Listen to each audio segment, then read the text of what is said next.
My 2017 feature film, Death and Life, was a dark movie with a pessimistic view of living as a transplant in a big American city. As I powered through the second draft of Fractals, I wanted to create a flip side to Death and Life. While I wanted a reasonably balanced view of city life, I made it a point to remove the pessimistic atmosphere I had previously curated. How long have you been living here? Several years. And you like it? It's a love-hate relationship. What else could it be? Those who merely despise the city abandon it, making no attempt at improvements. Those who merely love it are clearly simple-minded dullards incapable of rational thought. Sane people always choose love-hate. In this clip from Death and Life, the character Jane, played by Jan Major, discusses the importance of the love-hate relationship a citizen might have with their city.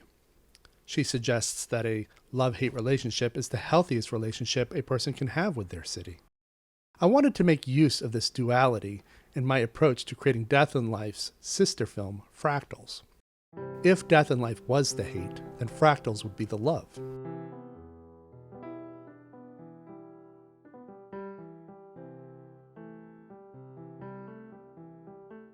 I would attempt to achieve my love letter to New York by engineering an artistic vision that stood apart from all the projects that came before. More than that, it was important for me to create a film that wasn't like all the other countless cinematic love letters we've seen over the decades.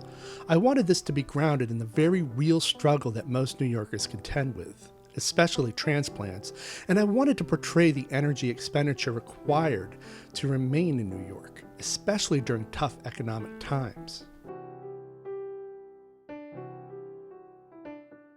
The film is not at all unrealistic about what it takes to function in New York City and what it takes to stay.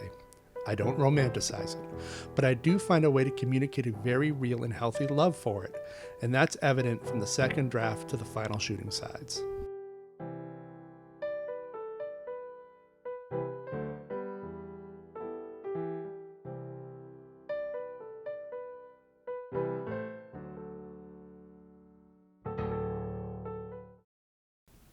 The greatest fallacy in the misguided plan for the superblocks is the idea that safety comes from police and security.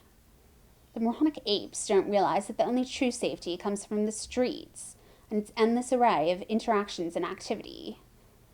As much as we may want it, the more the population is pushed away, the more isolated, alone, and vulnerable we are.